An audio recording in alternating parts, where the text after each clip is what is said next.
Evening, everybody. My name's Tom Bailey. This is my better half, Katherine Joslin, and we're here tonight to talk to you about Theodore Roosevelt and his life in literature. Uh, it's a it's a pleasure to be here. It's a pleasure to see so many people that we know.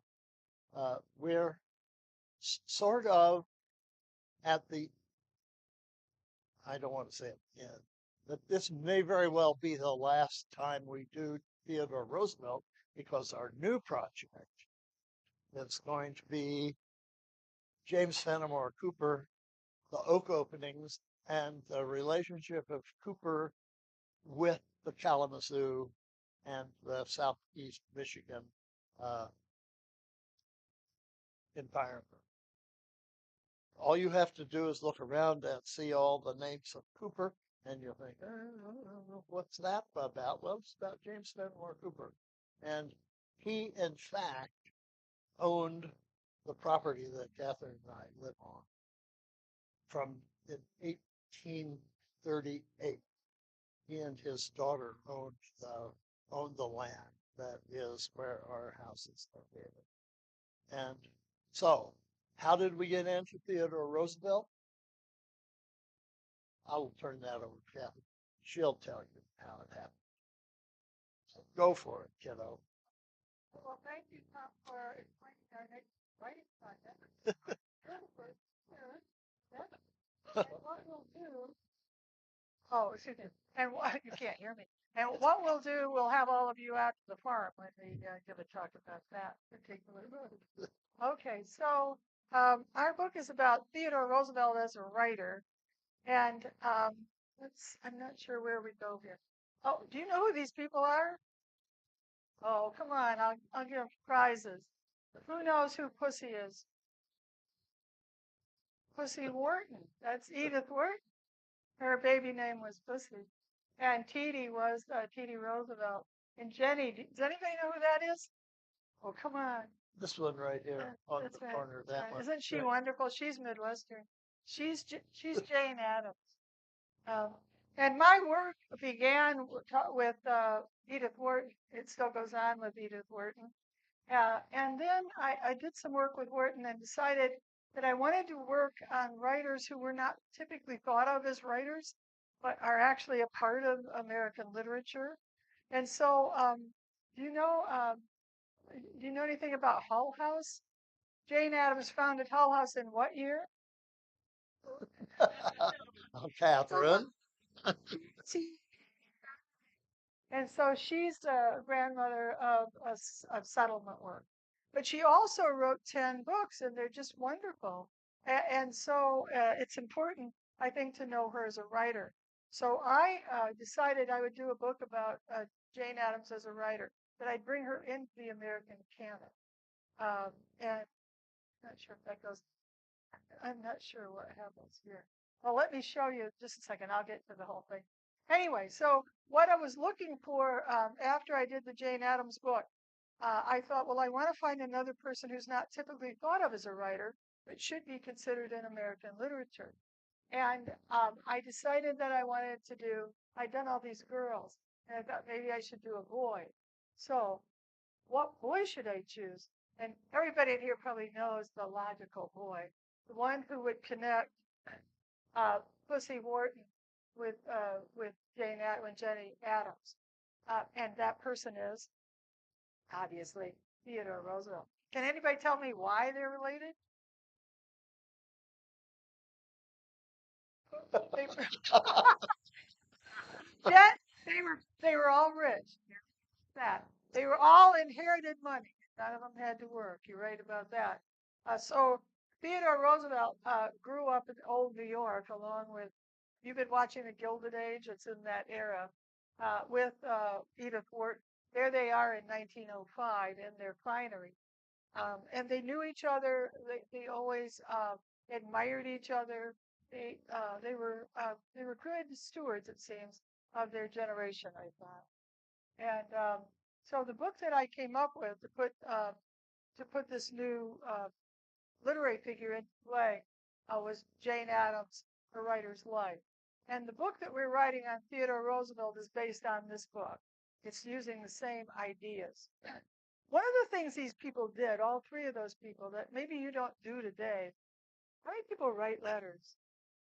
I mean, they wrote serious letters, 5 or 6 long and wonderful letters. Could be to Tolstoy, could be to anybody. And they wrote them every day. So when I was doing research for Jane Addams, I went and read the Jane Addams papers, and there was just this flood of information about whom she knew, and how she traveled, and what she wrote about. And I took that particular stuff from her reading her papers and developed this book on Jane Addams as a writer. I'm the only person who's written on her as a writer.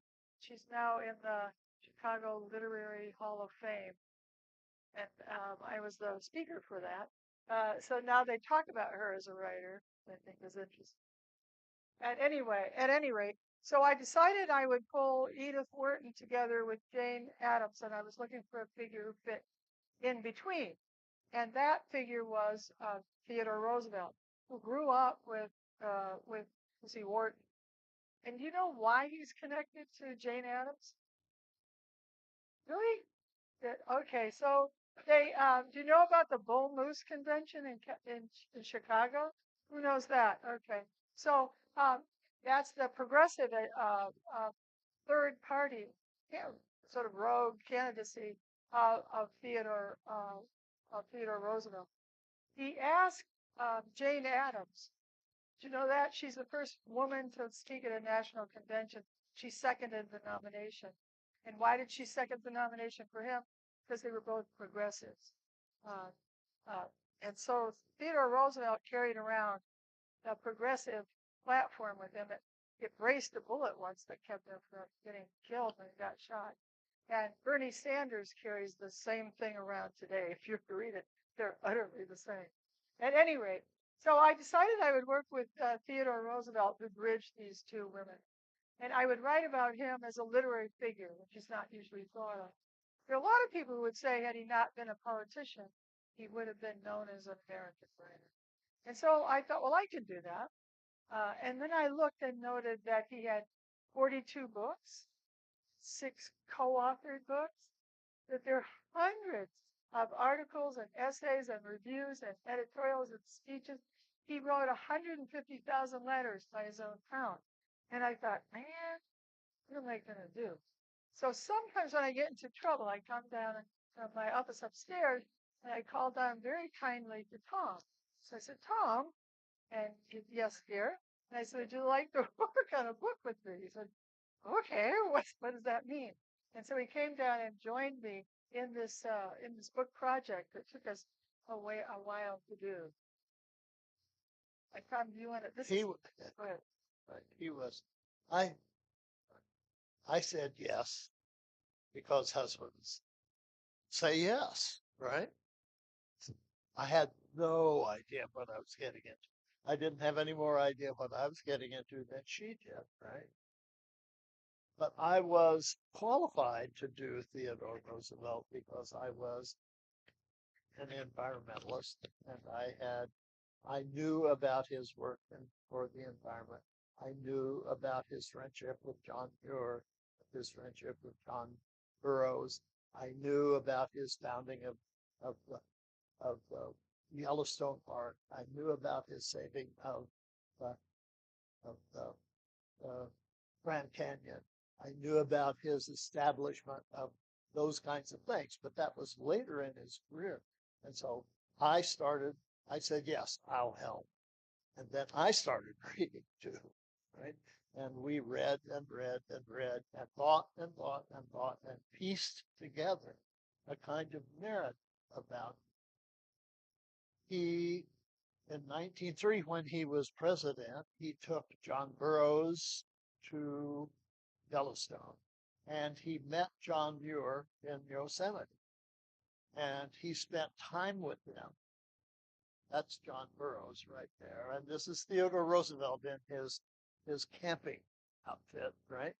Uh, he was a extremely snazzy dresser, except when he was in the outdoors.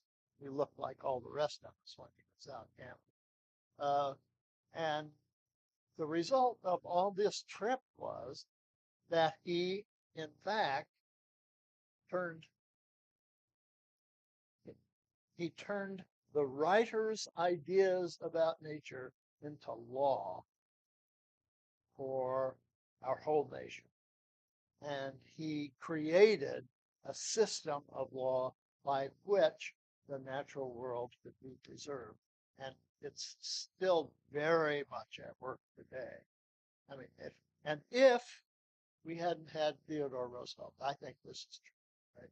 We hadn't had him, we wouldn't have the national park system, period. We wouldn't have the national forests. We wouldn't have the national monuments, and we certainly wouldn't have the federal wildlife refuges. There are millions and millions and millions of acres of federal wildlife refuges because he signed a law that said we're going to have that done.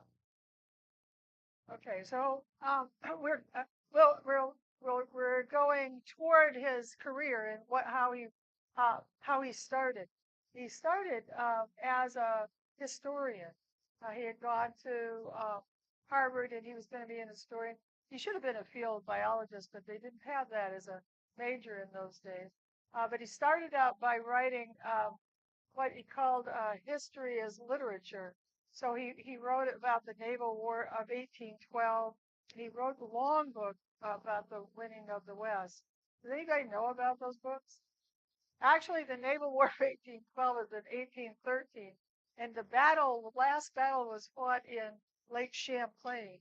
You can imagine building armies and then just destroying each other on Navies. Lake Champlain. Navies. What? Building navies. Navies. What did I say? Armies? Right. Yeah, well, Okay, that well, too. the armies were there too, but yes, they were fighting a naval battle. The other thing about that we learned when we were doing the naval war is he had uncles. His mother's uncles were in the Confederate army, and they in fact knew about the ships and the boats that he wanted to write about. And so he was very close with his Confederate uncles. I'm not supposed to say that. The Roosevelt Society doesn't like it when I talk that way. The other thing he did was a series of books about the West, the winning of the West. And what he meant by the West was Tennessee and and what's it, Kentucky and Kentucky Ohio and Ohio. and Uh, some of Missouri. Right. so he wanted to do what Francis Parkman had done for the Northwest. He wanted to do for the middle of the country. And so he wrote a whole and long series about, mostly they were people who came from, they were Germans, but they were also French and various people from Europe that when they got to America thought of themselves as Americans. And it was how, in his story, was how rugged men went from territory to territory, um, uh, acquiring land and building the United States. He saw himself, we're going to see this later, in the Dakotas being a part of that movement. What he says about history, I think this is important about history and about him as a writer. He says the great speeches of statesmen and the great writings of historians can live only if they possess the deathless quality that inheres in all great literature. He said, well, we wouldn't know we wouldn't know anything about even the sciences if the scientists themselves weren't good writers. But how many people in here are historians? He sees that the way you write, the kind of writing that you do, is every bit as important as what you say. The real writer, he says, has the power to embody ghosts, put flesh and on dry bones and make dead men live. Okay, so there are another kind of book that he worked on. If you want to know about the genres he was working in, this is a genre almost of his own making. I'm not sure if I go through this. Do you know what happened to him on Valentine's Day in 1884? Anybody know what happened to him? Yeah, he lost his wife and mother in the same day. He was working. He was in Albany, and he was a state's whatever. What do you call it? State Representative. representative. a And Republican. his baby Alice was being born, and he came home that night, and he wrote to his friends this terrible line. He said, "I feel as though I finally have my life in my own hands." And he arrived at home to find out his mother, who had typhoid fever, was dying. Typhus. Typhus? Typhus. I get it wrong. Typhus fever. Anyway, she walked the streets of New York. She got sick and she was dying. And his wife, who had given birth to the baby, they found out had Bright's disease, and she was dying upstairs. So he cuddled his mother, and she died. He went upstairs, and his wife died, and he was left just devastated. And in his diary, there's just an X, and it says, "The light's gone out of my life." And um, in order to help with that problem that he did what was sometimes called the West Cure. He went out to the Dakotas, and he thought that he could maybe build his life in that way. And so he went out to Medora, right? It's Medora, right? Yeah, it's in North Dakota It's now. north than Dickinson. Anyway, he went out to Medora, and he bought a ranch, and he tried ranching. He also did a lot of hunting, and these are the books that come out from that loss, that early loss. He becomes a writer in that way. And the hunting trips of a ranchman, and then ranch life and the hunting trail. The hunting trips of a ranchman. How many people have read books about the killing of animals? Probably no, right? Anyway, that's what these are about. And I think what he was trying to do was figure out how to deal with death. So that first is a hunting book, uh, The Hunting Trips of a Ranchman.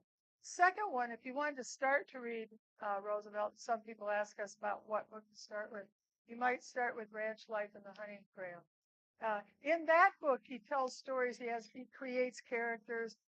He has some robbers who come in and steal his boat, and he goes down the river in a terrible storm to get his boat back.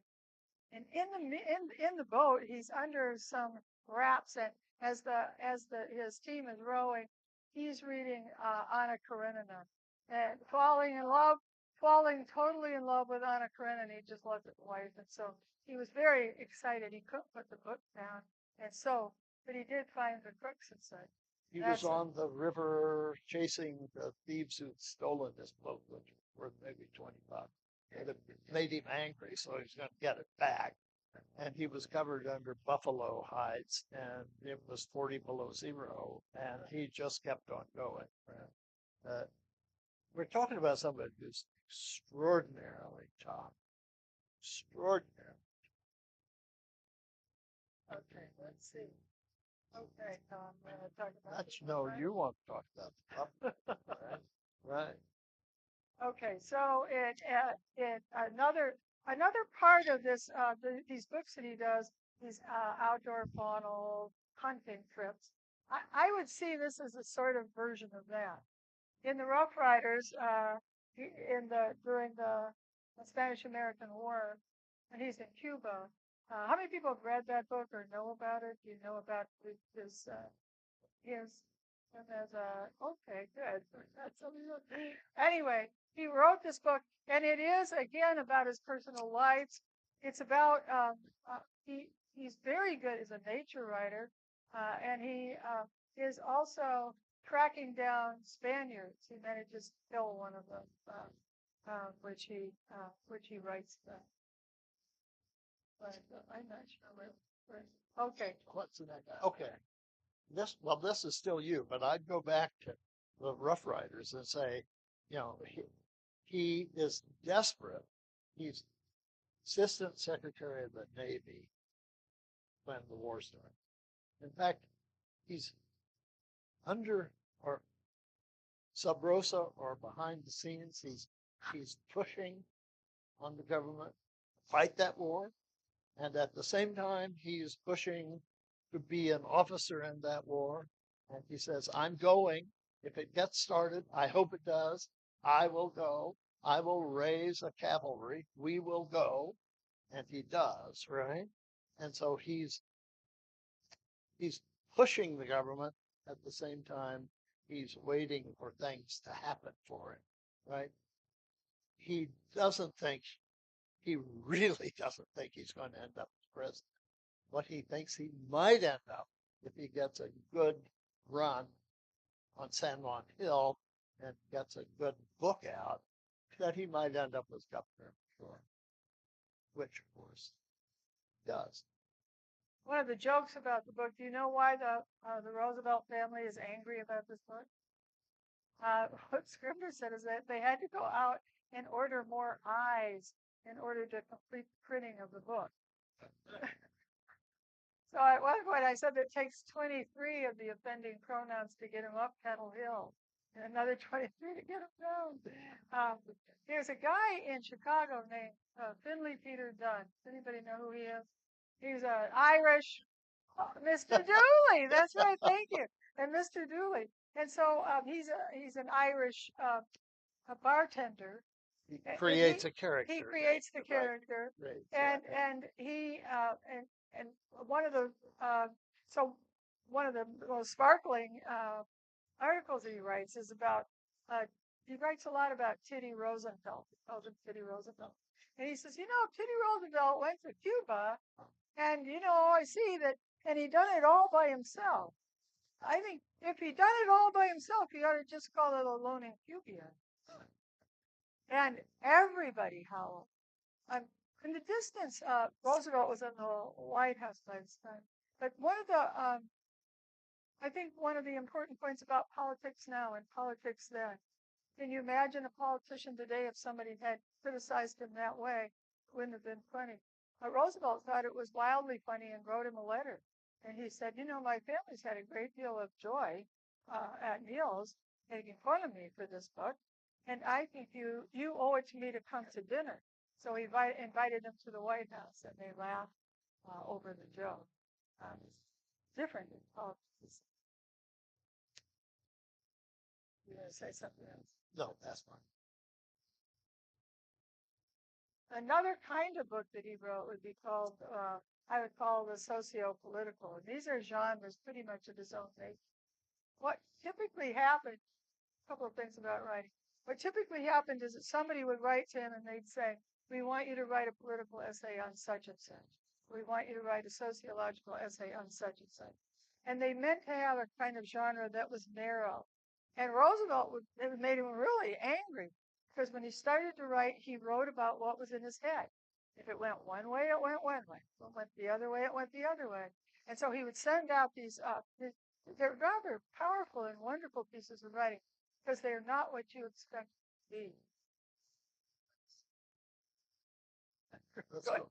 Well, there are essays you might know. The Strenuous Life, for example. How many people have ever read any of his essays? Yeah, right. Yeah, back in graduate school, right? Yeah, right. Right. Okay, you want to do that? He said often, and he really meant it, that he had a horror of words that were not translated.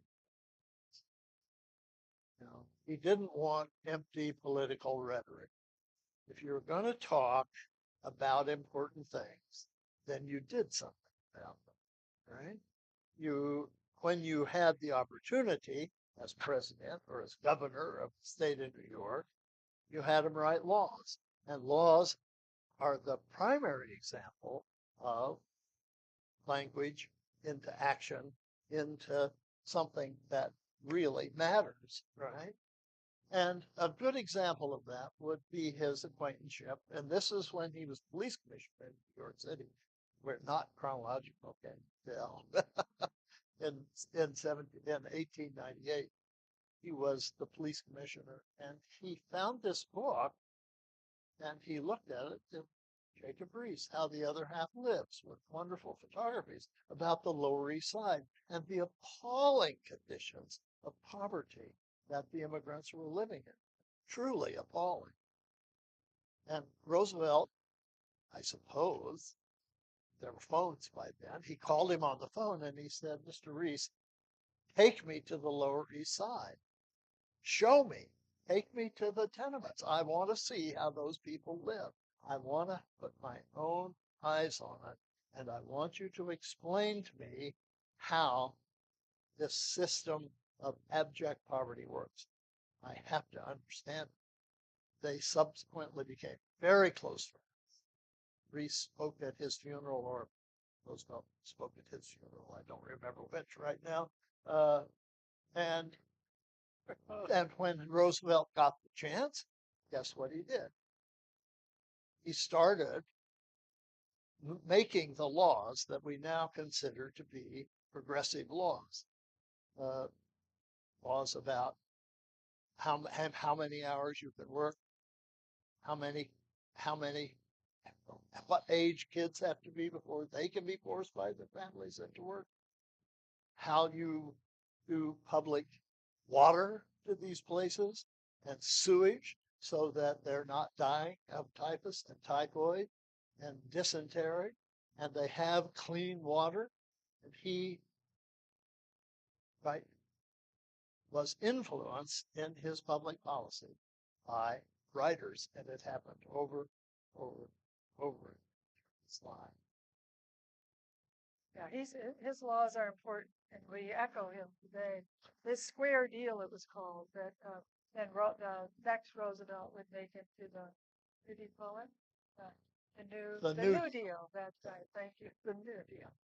Okay, so that's that's another way that this is another way the Antiquities Act is another way that words become action. Become law. When he was president, he was frustrated by politics. All presidents are, right? How do I get things through this Congress? What happens? Why won't they do what I tell them to do? They would just say, Theodore, right? Too bad. We make the laws. You don't, right? You just recommend. So he got in with a guy from Iowa, whose name I can't recall right now. Help me. And the guy said, "Oh no, I can help you do this. I'll write some laws." And he wrote the Antiquities Act, which says the President of the United States is hereby authorized in his discretion to declare by public proclamation historic landmarks, historic and prehistoric structures, and other objects of historic or scientific interest that are situated upon the lands owned or controlled by the government of the United States to be national monuments. Well, I'll do that, and that. And for even the Republicans who'd supported him in the Antiquities Act said, "Hey, man, you are overdoing it." And he said, "Catch me if you can, right? I'll do some more," right? He was turning words into action and words into deeds, and he was behaving as the leader he said he was. Right? Okay, so we've been talking about him as a writer. How many people have heard stories about him as a reader? He's supposed to have what? Photographic memory. He could look at a page and know it. He was a fast reader. How many people in here are fast readers? How many people in here are slow readers? Right?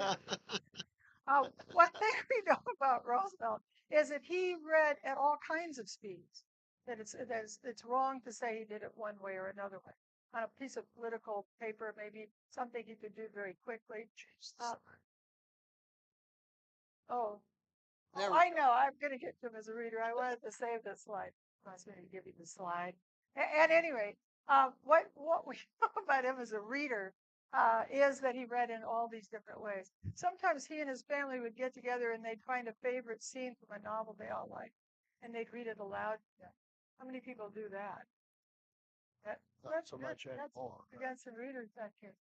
He read this way. This is him in 1905. That's in that same time when he was all smart, suited up in the outfit with Edith Wharton. That's where he was when he was out being himself. He was looking a whole lot like Tom Bailey. Look at those pants. Look at those pants. Look at him.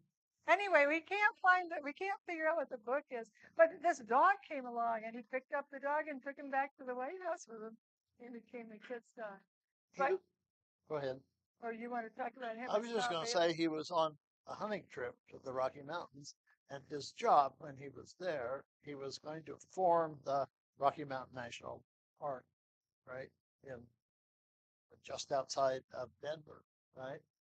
and he was killing the mountain lions, so there would be plenty of elk. That turns out to have been an ecological disaster, and they've reintroduced the wolves to the Rocky Mountain State Park. But here he is, and you can see this is the way he dressed. Those were the kind of shoes he had on. He had that dog, the stray dog, Ants right? are great. Yeah. And then he was reading a book, right?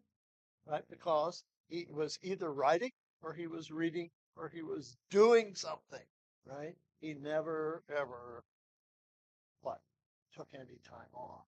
The other thing I want to say about his reading is that he wasn't discriminate about what he read. If he stopped, if he was out on a train and they stopped at a station and there was a whole rack of magazines, don't you just spend a lot of time figuring out which one to buy? He would buy all of them. And then he would read them all. And every day he read the major papers every day. And when he got done with reading things, he would tear the page off so he'd know that he'd read it and throw it on the Throw it on floor. the floor. So that's what his office would look like when he got through with reading. Another thing you may not know about him as a reader and as a writer. Do you know what the American Academy of Arts and Letters is? Yeah, it's important. It's the important place in New York City that favors our writers. Those are chairs of all the people who've been in the American Academy of Arts and Letters. On the back of the chair, they have put the names of the people who've had them. But believe it or not, in 1904, they founded the American Academy of Arts and Letters. And as you might expect, Mark Twain or Samuel Clemens was up in that first number. In that first number, they then chose in 1905 a second number of artists and writers. Artists and writers. And so in 1905, was elected to the American Academy of Arts and Letters along with Henry James. Same year, Henry James. And William James didn't get elected. He was sour about it. He said, why would I want to be in that organization when my younger, superficial, shallow brother is a member? No jealousy of it. None whatsoever. Another thing that's interesting about him as a president, I don't know any president other than Roosevelt who was interested in the development of American literature. Brander Matthews was a friend of his. He would go on to be the president of the Modern Language Association. They were thinking about what American literature should look like, who should be in the pantheon. And he was really angry with writers and who would copy European styles and try to write, say, a novel of manners about American culture. They were much more interested in, Peter Fortin's there, but much more interested in these people. And what he insisted was that American work must smack of our soil. You're American writers, not British American, you're not French American, you're American writers. Now, do you know who any of these people are? Oh, who's Walt Whitman? Go ahead. What? What? Oh, I know, but who is Walt Whitman? Leaves of Grass, maybe the most important poet that we have. Roosevelt called him the Dante of the Bowery. And they knew of each other's work. In the office, if you go to see the Roosevelt home, you'll have a picture of Walt Whitman up.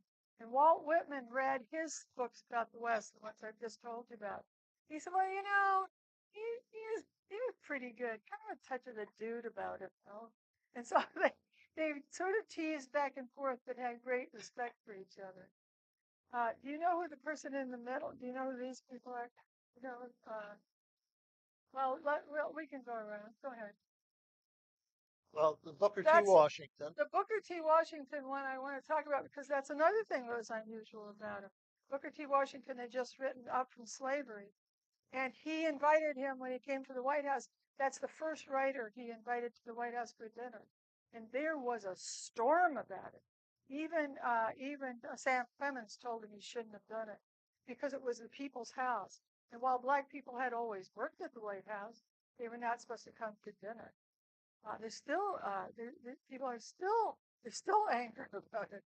But But he was interested in him as a writer and interested in him in his work. And that's, of course, Edith Wharton.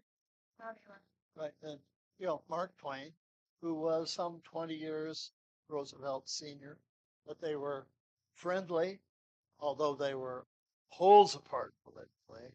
And in today's lingo, I suppose you'd say Twain was a liberal and Roosevelt was conservative. And he thought, Twain thought about Roosevelt that he was a warmonger and a jingo. And at times Roosevelt said, I am a jingo. Right? Yeah, right. Yeah, I really am. Right. This was Owen Dan Wister, the writer of the Virginian, who was a good friend of Roosevelt's, and they were colleagues and classmates at Harvard. And Roosevelt, as president, supervised Wister in the writing of the Virginian and suggested editorial changes, which Wister performed. And this is Edward Arlington. Oops, that's in my eye. Edward Arlington Robinson, a poet of pretty great renown. His son, Clinton, no, the other one, found a chapbook by this guy and sent it to his daddy in the White House and said, Pops, you got to read this book of poetry. This guy's really something. So Roosevelt read it and he said, I don't know whether that's all poetry or not, but boy, he really has a voice. He's living in poverty. I'm going to change that. And he gave him a job in the Treasury Department for $2,000 a year with no duties except to write poetry. Right? Roosevelt listened to these writers. He let them help him shape his own vision of the world. He took writers absolutely seriously. He saw literature, as we've said before, as essential building stone of American life, and that the language, that's especially true of Whitman, the language had to smack of our soil. It had to be real. He didn't like Henry James. He didn't like him any more than his brother William liked him. And he said, he called him the French poodle, right? And he made a joke, and he said, I have a friend who can read Henry James in the original.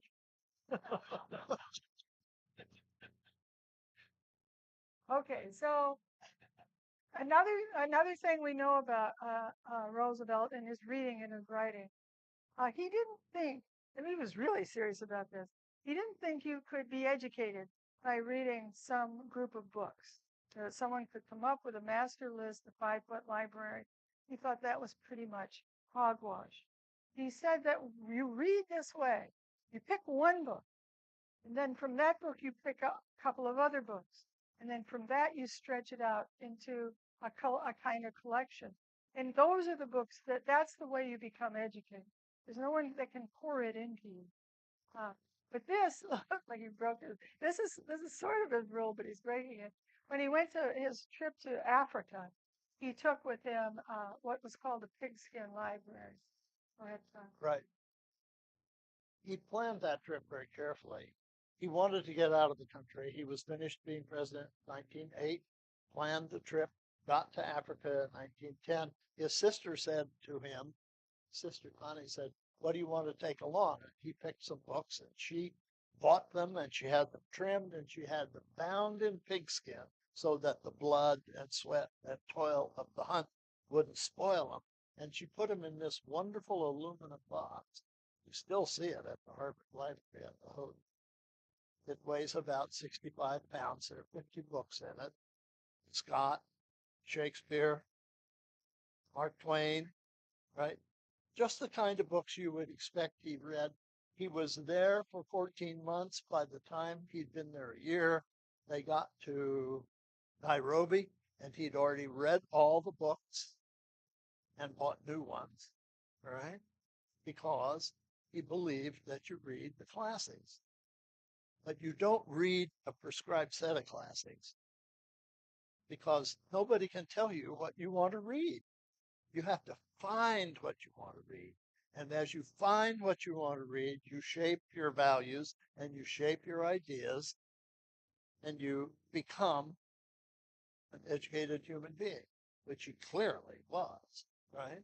And this set of books is, as I say, it's still in the Houghton Library, and it's really interesting. There still is blood and sweat on all those volumes. Okay. Okay. Where are we in our talk?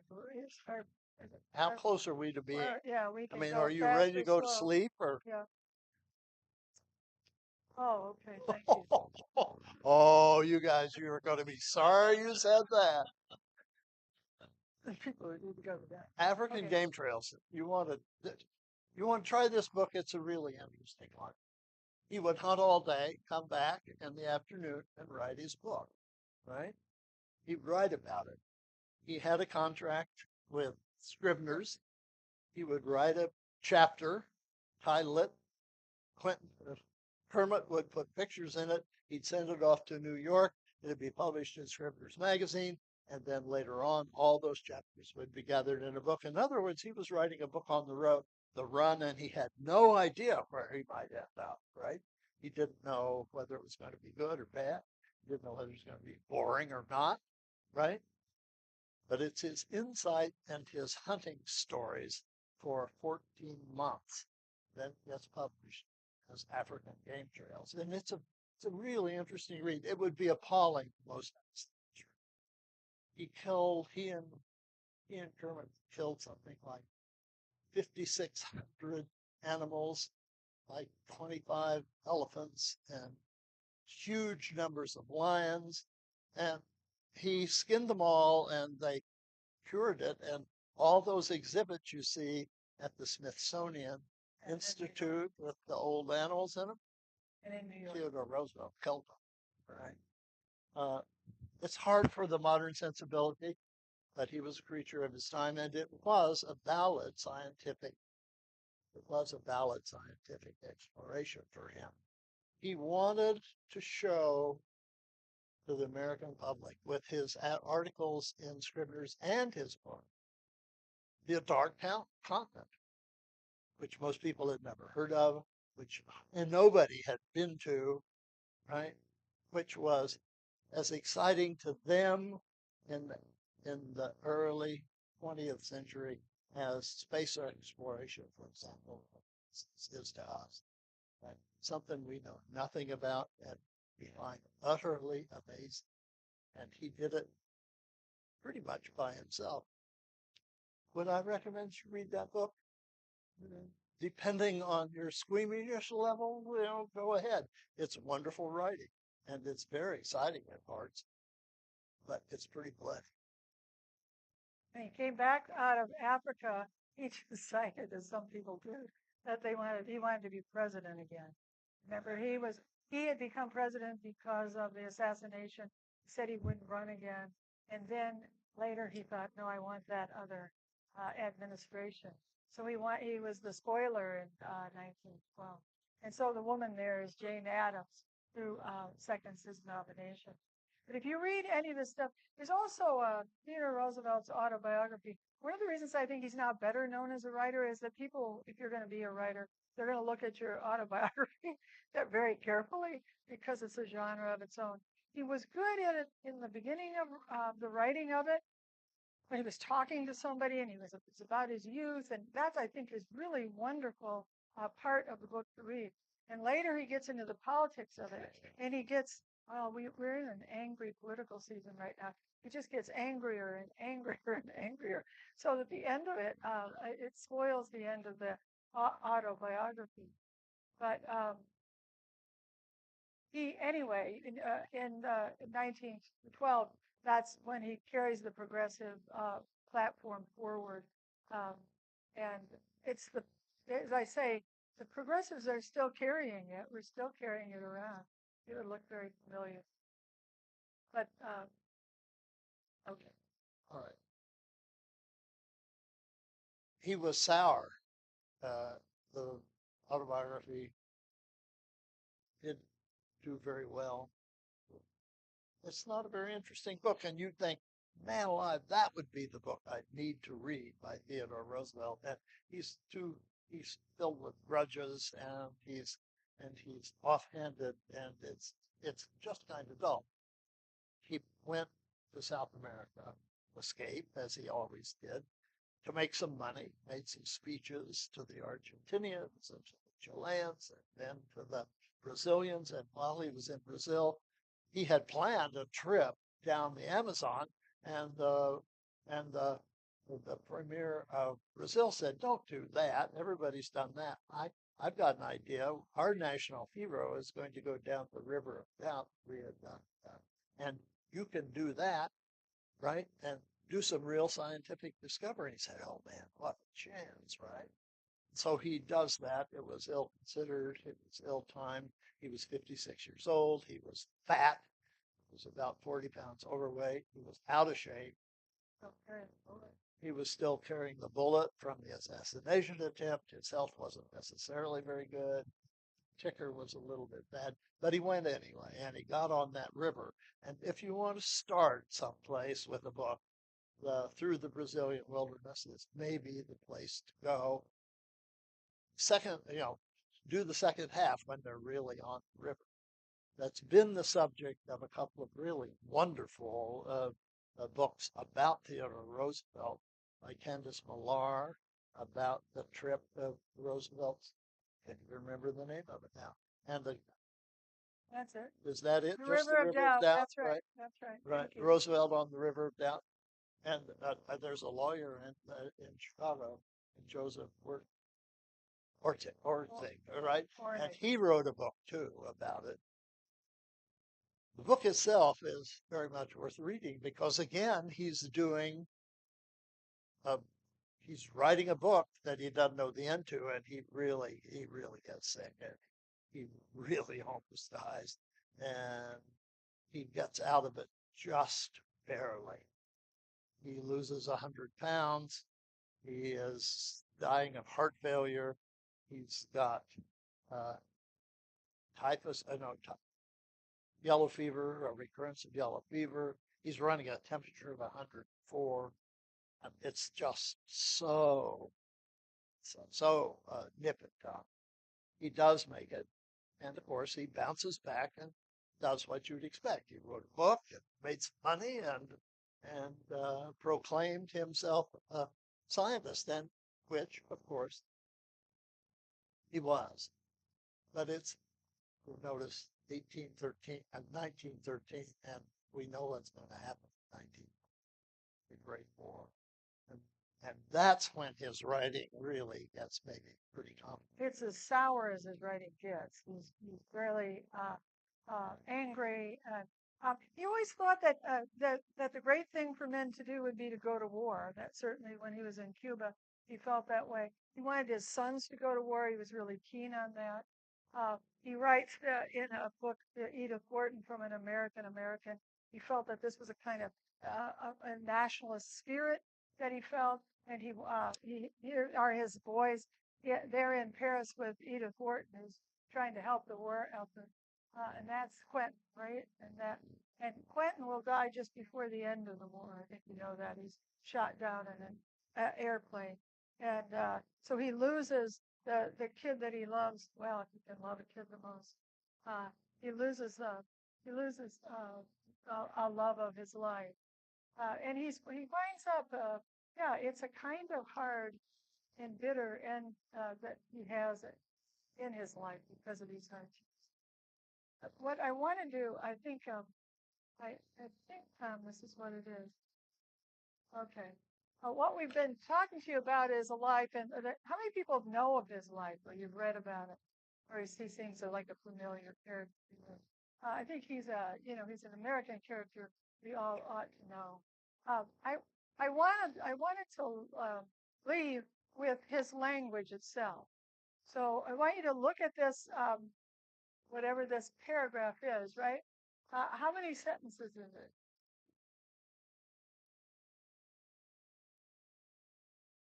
People, people, people. How many sentences? Two. We got Where's two. that one? We got two sentences. Well, there's a line that's missing at the bottom, and I don't know why. I'll try to get it back.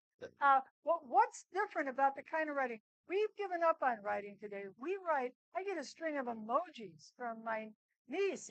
I don't know what the hell she's talking about. Right? They've given up on language. Emily writes well. But other than that, I mean, the rest of the family, you can forget it. So, what? Uh, Probably nobody writes a sentence this long, where you stop and pause and you put a colon because you mean for people to breathe and look at it a little bit, or a semicolon because they don't stop so much. And so you make your way down the page at the page. This is his the speech that he gave in Paris in 1910. It's called In the Arena. But anyway, I thought maybe we would end by reading it together. And this slide thing is driving me nuts. But anyway, the nose in the end. Do you remember the rest of it, Tom? Nose in the end, the best nose in the end. Right. Yeah, I don't know. Maybe our guy over here can show us the I bottom. don't think it goes. I don't. It won't go up. How much? Oh, all right. So let's try it anyway, and we'll get almost to the end of it. And let's read it together. I think it's important because we're living in such a hard political time when you can't pick up a newspaper when somebody's not viciously attacking somebody else. And so this is a reminder, as he tells people in 1910. And shall we read it together, people? Let me move over here. Not anybody play.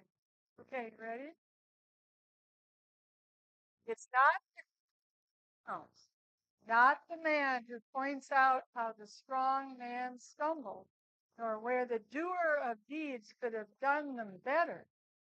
The credit belongs to the man who is actually in the arena. His face is marred by Yep. dust and sweat and blood, who strives valiantly, who errs and comes short again and again, who knows the great enthusiasms, the great devotions, who spends himself in a worthy cause, who at the best knows in the end the at the word it failed and feel of very great that it played of every whole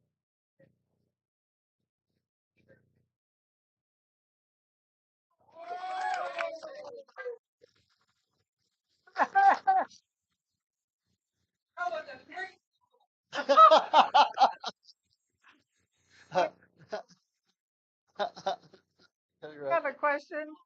I have to tell you that what happened when he put this show up is it's not the slideshow that I brought tonight. It was we were just dealing with a different slideshow from wherever it was.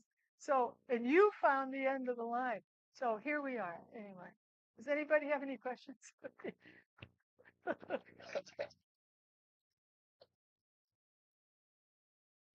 Yes. So you did say your next project is Fenimore Cooper. Well, we've been talking about it. We live on the Meter property, which is out in the corner of Richland, and Mary Meter owned it. And what I found out when I looked through the papers, because I was looking through things, is that Horace Hawkins Comstock had purchased it's Potawatomi land, really, isn't it? And then he worked because Susan married into the family somehow. And so he was working with James Fenimore Cooper and Cooper's brother. And what they were doing was they were, what do you call it? Flipping. They were buying the property and then trying to make money on it. I can let you know that Horace Hawkins Comstock is not anybody you'd ever want to deal with. Yeah, and that James Fenimore Cooper never really got his money back, even at the end. Yeah.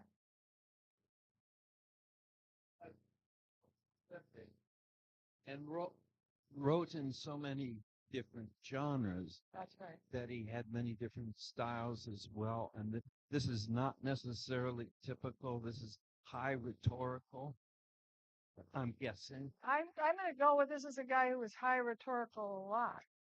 So I think if you went to the like if you went to those stories in the beginning out in Dakota, that's a nice place to read because he's creating characters, and I think he's thinking about himself more as a writer of fiction, that boat down the river and such. Then he starts doing these hunts that he does, and those are pretty intense, but they're vivid, they're graphic. You can see the animal, and you see it living, and you see it die. Those are pretty magnificent. His political speech was more like this. If he got us all in the room, we wouldn't be getting out in 10 minutes. Anybody else? Yeah. I'm fascinated by people who write great medical journals and who write articles on great things. I want to have a peek into your mind as to what drives you to explore another's life in such detail. What is it that you seek out? Who inspires you, or how do you pick the one that inspires that you write about? How do you do that? I've never found, and I wanted. Well, I never had time to, but how would I start if I wanted to explore someone? When I I never find anyone's life so. Well, yeah. Okay. So you're asking a whole lot of questions there. So I was a student at Northwestern and I was getting a PhD. And Harry Hayford, who was my mentor, said, I think we should go down to see Hull House. And he took me down there, and there was this whole cache of letters that had belonged to Jane Addams. They were real letters. When she wrote to Tolstoy's family, those were real letters. All the people in them were real. And if you enjoy novel reading, how many people like novels? I think a good collection of letters is way more exciting maybe than a novel because every character is real. So then I thought, well, what the hell do I do with these, right? So I started thinking about how to put them together to talk about her. And then I decided that I got involved with Edith Wharton. I'm a founder of the Edith Wharton Society. And so I went to read Edith Wharton's letters. And I got really excited then. And then I thought a lot about how you can create. There's someone who's done a review of our book in a place called Chronicles. And he said, what we've really written is a kind of autobiography. That is to say, we've taken all the words that we collected from Roosevelt and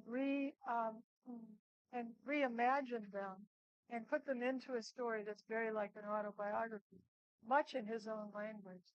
And I adore that. How many people have ever snuck into your parents' bedroom and read a letter you weren't supposed to read? How many people have done that? No? Oh, come on. How many people have ever picked up their spouse's letter from somebody else and thought about it and read it? How many people did that? Nobody's going to put their No, hand I'm up. not going to admit No. to it. What are you talking? Nobody's. The Torch Club. Okay. Not at the Torch Club. But it seems to me that I think letters are just a wonderful fount or a place where you can learn about the world and think so. If Is there anybody whose letters you'd like to read? I own that. I have a whole stack of letters.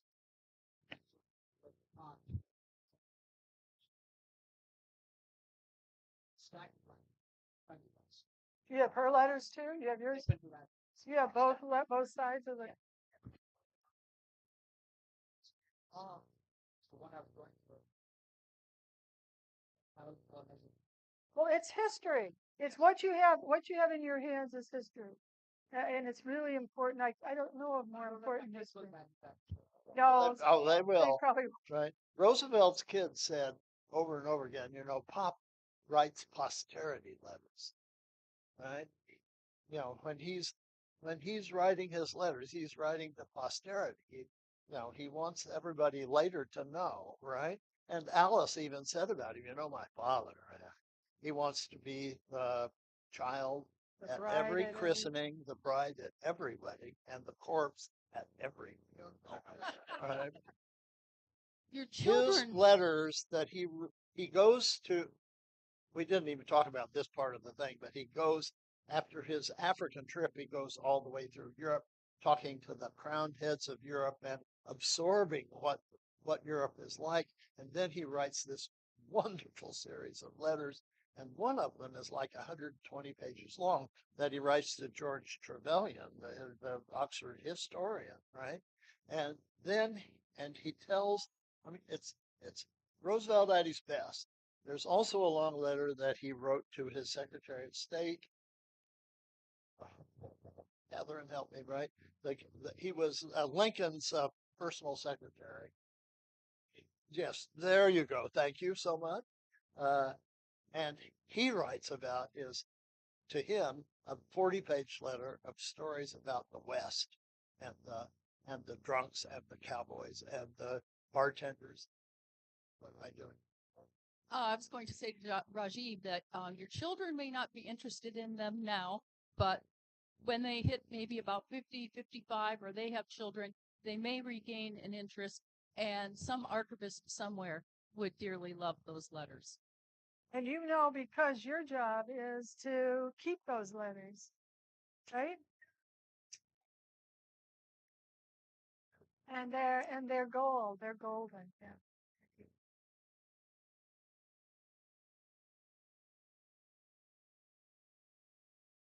Yes. Great idea. That's a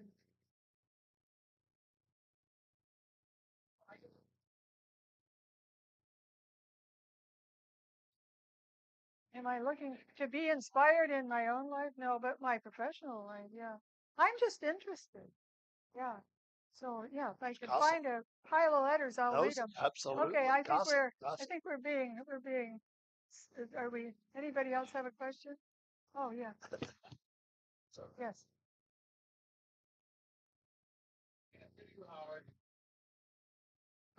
Oh, just a quick question about his technique. Knowing in the way we are, sitting down to write a letter takes a lot of time. A short letter takes more work than a long letter. And I don't, just speaking for myself, I don't write much anymore in terms of letters to anybody. But somewhere in my past, I heard about Teddy Roosevelt that he used 2 or 3 private secretaries and he exhausted them. He was a nonstop dictator of letters and just stop other it, dictator. materials too. And he kept 3 of them going, Uh-huh. simultaneous. Do Right. this, do this, do this. So I just wondered whether His life as a writer built. The minute yeah. when he was a little kid, the minute he got a pencil in his hand and could figure out how to write, he started writing. He wrote letters, he wrote stories, he wrote plays. He went out and studied the natural world and wrote lovely descriptions of birdsong and the birds that he saw. He was a reader and a lifetime writer. But you're quite right. At the end, especially in the presidency and later, he would use he would talk to people. Anybody else have a question? Let's go home. Right. Thank you.